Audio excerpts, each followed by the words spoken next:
సమంత మళ్ళీ పెళ్లి చేసుకోబోతుంది. అవును నిజమే. అయితే ఈసారి ఏ హీరోనో, బిజినెస్ మ్యానో కాదు. ఒక స్టార్ డైరెక్టర్‌ని పెళ్లి చేసుకోబోతుంది సమంత. అయితే సమంతను హిందీలో పరిచయం చేసి ఫస్ట్ టైం సమంతతో ఒక బోల్డ్ క్యారెక్టర్ చేయించిన రాజ్ నిడుమురని సమంత త్వరలోనే పెళ్లి చేసుకోబోతున్నట్లు ఒక న్యూస్ ఇండియా వైడ్‌గా ట్రెండింగ్ అవుతుంది. అయితే గతంలో నాగ చైతన్యని ప్రేమించి పెళ్లి చేసుకున్న సమంత ఆ తర్వాత ఇద్దరి మధ్య అండర్స్టాండింగ్ కుదరక విడిపోయి సినిమాల మీదే ఫోకస్ పెట్టింది.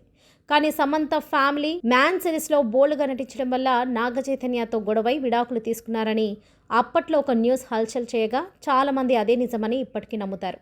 అయితే సమంత నాగ చైతన్యతో విడిపోయిన తర్వాత ఇప్పుడు ఎక్కువగా రాజ్ నిడమూర్తో కలిసి బయట కనిపించడం, అతనితో క్లోజ్గా ఉన్న ఫోటోలను ఆన్లైన్లో పోస్ట్ చేయడం, ఆఖరికి సమంత ప్రొడ్యూస్ చేసిన శుభం అనే సినిమాకు కూడా రాజ్ తన సినిమాల పనులు కూడా ఆపేసి సమంతతో కలిసి ఆ సినిమాకు అన్నీ తానే అయి చూసుకోవడం, ఇవన్నీ చూస్తుంటే వీళ్ళిద్దరి పెళ్లి వార్త నిజమేనని అందరికి అనిపించడంలో ఆశ్చర్యం ఏమీ లేదు. ఇక సమంత నాగ చైతన్యతో విడిపోవడానికి రాజ్ కారణమైనట్లు, రాజ్ తన భార్యతో విడిపోవడానికి సమంతే కారణం. అందుకే విడిపోయిన ఆ ఇద్దరు ఇప్పుడు కలిసి నడవబోతున్నారు. అయితే నిజంగానే సమంత రాజ్ను పెళ్లి చేసుకోబోతున్నారా? సమంతతో అఫైర్ వల్లే రాజ్ భార్య అతన్ని వదిలేసి వెళ్ళిపోయిందా? సమంత వల్ల రాజ్ తన భార్యకు ఎన్ని కోట్లు భరణం ఇవ్వబోతున్నాడు? అసలు ఎవరి రాజ్ నిడమోరు? అతని బ్యాక్గ్రౌండ్ ఏంటి? తెలుగు వాడై ఉండి హిందీలో సినిమాలు ఎందుకు చేస్తున్నాడు? వీళ్ళిద్దరి లవ్ స్టోరీ ఎప్పుడు మొదలైంది అనే విషయాలను ఈ వీడియోలో తెలుసుకుందాం. ఎక్కడ స్కిప్ చేయకుండా చివరి వరకు చూడండి. రాజ్ నిడిమోరు ఇతను తీసేది హిందీ సినిమాలే అయినా ఇతను మన తెలుగోడే. పుట్టింది పెరిగింది మాత్రం తిరుపతిలోనే. రాజ్కి చిన్నప్పటి నుంచి సినిమాలంటే పిచ్చి, ఎక్కువగా కూడా ఇష్టం. అయితే ఈ పిచ్చికి రామ్ గోపాల్ వర్మ కూడా ఒక కారణమే. అప్పట్లో ఆయన తీసిన సినిమాలు చూసి రాజ్ కూడా తను అలాంటి డైరెక్టర్ అవ్వాలని కలలు కనేవాడు. అలా ఇతను తిరుపతిలోని Sri Venkateswara university college of ఇంజనీరింగ్లో చదువుతున్నప్పుడే రాజ్కి అతని ఇలాంటి మరో వ్యక్తి పరిచయం అయ్యాడు. అతనే కృష్ణదాసరి కొత్తపల్లి అలియాస్ డీకే. ఇతనిది చిత్తూరు. ఇక ఇద్దరికి సినిమాల మీద పిచ్చి ఉండడంతో తక్కువ టైంలోనే ఇద్దరు బెస్ట్ ఫ్రెండ్స్ అయిపోయి కలిసి థియేటర్లకు వెళ్ళడం, సినిమాల గురించి మాట్లాడుకోవడం చేసేవాళ్ళు.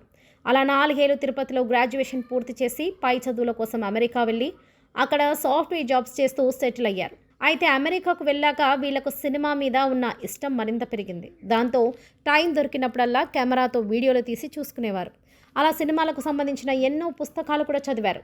ఆ తర్వాత ఎడిటింగ్, మ్యూజిక్, స్క్రీన్ రైటింగ్ అని అన్నింటి గురించి తెలుసుకున్నారు. దాంతో ఎలాగైనా సినీ ఇండస్ట్రీలోకి వెళ్ళిపోదామన్న ఆలోచన వారిద్దరిలో పెరిగిపోయింది. దాంతో ముందుగా షార్ట్ ఫిల్మ్స్ తీసి వాటి ద్వారా సినిమా ఛాన్సుల కోసం ట్రై చేద్దామని ఇద్దరు డిసైడ్ అయ్యారు. దాంతో అమెరికాలో ఉన్న ఇండియన్స్తో జస్ట్ మీ అనే ఒక 8 నిమిషాల షార్ట్ ఫిల్మ్ తీశారు. దానికి కొన్ని అవార్డ్స్ కూడా వచ్చాయి. ఆ తర్వాత కూడా 1-2 షార్ట్ ఫిల్మ్స్ తీసినా వాళ్ళకు సంతృప్తి కలగక షార్ట్ ఫిల్మ్స్ తీసిన ఎక్స్పీరియన్స్తో ఎలాగైనా ఒక సినిమా తీయాలని డిసైడ్ అయ్యారు. అలా తమ సాఫ్ట్వేర్ జాబ్స్ వదిలేసి రాజ్ మరియు డీకేలు ఇండియా వచ్చారు. ఇక వీళ్ళు షార్ట్ ఫిల్మ్స్కి ప్రొడ్యూసర్గా చేసిన అనుపమ్ మిట్టల్ని హీరోగా పెట్టి తమ సొంత డబ్బులతో అమెరికాలోనే షూట్ చేసి 2003లో ఫ్లేవర్స్ అనే సినిమాను తీశారు. అమెరికాకు వెళ్ళిన ఇండియన్స్ చుట్టూనే ఆ స్టోరీ నడుస్తూ ఉంటుంది.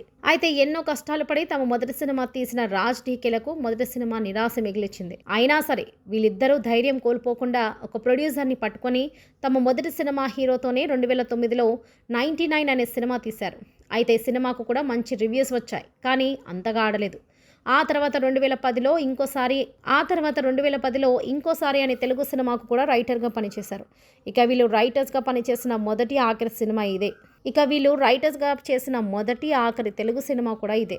ఇక 2011లో రాజ్ డీకేలు చేసిన షోర్ ఇన్ దిస్ సిటీ మూవీ వీళ్లకు మంచి పేరు తెచ్చిపెట్టింది. ఆ తర్వాత గో గోవా గాన్ అనే సినిమాతో కూడా మంచి పేరు తెచ్చుకున్నారు. ఇక 2013లో హీరో నానితో కలిసి డి ఫర్ దోపిడీ మూవీకి ప్రొడ్యూసర్గా కూడా చేశారు. అలా ఆ తర్వాత హ్యాపీ ఎండింగ్, ఏ జెంటిల్మ్యాన్ అనే సినిమాలో తీసిన రాజ్ డీకేలు 2018లో హిందీ బ్లాక్ బస్టర్ మూవీ స్త్రీకి 2021లో వచ్చిన సినిమా బండి అనే సినిమాకు ప్రొడ్యూసర్గా వ్యవహరించారు. అయితే వీటిలో ఎన్ని చేసినా రాని పేరు రాజ్ డీకేలకు ఒక ఫ్యామిలీ మ్యాన్ సిరీస్ తెచ్చిపెట్టింది. 2019లో రిలీజ్ అయిన ఈ సిరీస్తో రాజ్ డీకేల పేరు దేశవ్యాప్తంగా మారుమ్రోగిపోయింది. ఆ తర్వాత షాహిద్ కపూర్, విజయ్ సేతుపతిలను పెట్టి వీళ్ళు తీసిన ఫర్జీ సిరీస్ కూడా సూపర్ సక్సెస్ అయింది.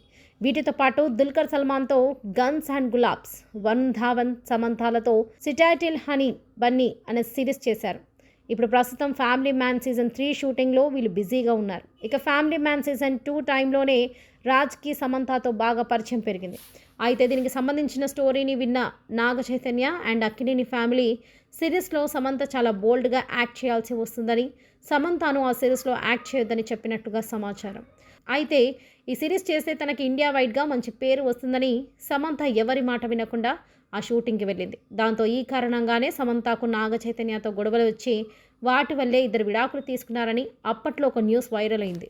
అయితే సమంత ఒకవైపు మయోసైటిస్ వ్యాధితో బాధపడుతూ, మరోవైపు నాగ చైతన్యతో వ్యక్తిగత ఇబ్బందులు ఉన్నా కూడా షూటింగ్కి రావడంతో రాజ్ సమంతపై బాగా కన్సర్న్ చూపించేవాడు. దాంతో అతను చూపించిన ప్రేమాభిమానాలకు సమంత ఫ్లాట్ అయిపోయి ఆ ఫ్యామిలీ మ్యాన్ షూటింగ్ నుండే రాజ్తో డేటింగ్ చేస్తుందని సమాచారం. ఇక అప్పటి నుండి సమంత పెట్టే ప్రతి పోస్ట్లోనూ రాజ్ ఉండటం కూడా మనం గమనించవచ్చు. ఇక కొంతకాలం క్రితం అయితే సమంత తను వేలుకున్న ఉంగరాన్ని చూపిస్తూ ఒక పోస్ట్ పెట్టింది. దాంతో రాజ్ మరియు సమంతలకు ఎంగేజ్మెంట్ కూడా అయిపోయిందని అందరూ అనుకున్నారు. ఇక రీసెంట్గా శుభం అనే సినిమాతో సమంత ప్రొడ్యూసర్గా మారగా ఆ సినిమాకు క్రియేటివ్ ప్రొడ్యూసర్గా అన్ని తనే అయి చూసుకున్నాడు. అలాగే ఆ సినిమా రిలీజ్ టైంలో ఇద్దరు కలిసి తిరుపతి దేవస్థానానికి వెళ్ళగా రాజ్ సమంతని చిత్తూరులో ఉన్న తమ ఇంటికి కూడా తీసుకువెళ్ళి తమ ఇంట్లో వాళ్లకు సమంతను పరిచయం చేశాడు. అయితే రాజ్కు 2015లోనే శ్యామిలి అనే అమ్మాయితో పెళ్లి జరిగింది. ఆమె బాలీవుడ్ ఫేమస్ డైరెక్టర్స్ రాకేష్ ఓం ప్రకాష్ మెహ్రా, విశాల్ భరద్వాజ్ వంటి వారి దగ్గర అసిస్టెంట్ డైరెక్టర్గా పనిచేసి కొన్ని సినిమాలకు రైటర్గా కూడా పనిచేసింది. అలా ఒకరోజు ఇద్దరు ఒక షూటింగ్లో కలవగా ఇద్దరికి మంచి పరిచయం పెరిగి 4 సంవత్సరాలు డేటింగ్ చేసి పెళ్లి చేసుకున్నారు. కానీ కొన్ని కారణాల వల్ల 2022లో ఇద్దరు విడాకులు తీసుకున్నట్లు తెలుస్తుంది. ఇందుకు భరణంగా కొన్ని కోట్లు ఆమెకు రాజ్ ఇచ్చినట్లుగా తెలుస్తుంది. అయితే అదే టైంలో రాజ్ సమంతతో ఫ్యామిలీ మ్యాన్ తీస్తుండడంతో రాజ్ ఫ్యామిలీలకు విడాకులు సమంతే కారణమని చాలామంది అన్నారు. అయితే ఈ విషయం మీద ఫ్యామిలీ ఇండైరెక్ట్గా మాట్లాడుతూ ఒక పోస్ట్ పెట్టింది. నా గురించి ఆలోచిస్తున్న వాళ్ళకు, నన్ను చూస్తున్న వాళ్ళకు, నా మాటలు వింటున్న వాళ్ళకు, నా గురించి వింటున్న వాళ్ళకు అందరికీ ఎప్పుడు నా ప్రేమ ఆశీర్వాదాలు ఉంటాయని ఆమె ఒక పోస్ట్ పెట్టింది. దాంతో ఇది రాజ్ సమంతలను ఉద్దేశించి ఆమె పెట్టిందని అందరూ అంటున్నారు. ఇక ఇప్పటికే సమంత వయసు 38 కాగా రాజ్ వయసు 46. అంటే ఇతను సమంత కంటే 8 ఏళ్ళు పెద్దవాడు. అయినా సినిమా ఇండస్ట్రీలో వయసు గురించి ఎవరు పట్టించుకుంటారు? డబ్బు పేరుంటే చాలు. సో ఇప్పటికే నాగ చైతన్య శోభితను పెళ్లి చేసుకోగా సమంత కూడా త్వరలోనే రాజ్ నిడమూరు పెళ్లి చేసుకోబోతుందని గట్టిగా వినిపిస్తుంది. చూద్దాం, అందరూ అనుకున్నట్లు నిజంగానే పెళ్లి జరగబోతుందా, లేదా సినిమా ఇండస్ట్రీలో ఈ డేటింగ్స్ అన్ని కామన్ అన్నట్లు ఇద్దరు మళ్ళీ మరో ఇద్దరిని చేసుకుంటారో చూడాలి. సో ఇది ఫ్రెండ్స్, ఈ వీడియో మీద మీ అభిప్రాయాన్ని కామెంట్స్లో తెలియజేయండి. అండ్ ఈ వీడియో కనుక మీకు నచ్చినట్లయితే ఒక లైక్ చేసి ఇలాంటి మరెన్నో వీడియోస్ కోసం మా ఛానల్ని సబ్స్క్రైబ్ చేసుకోండి.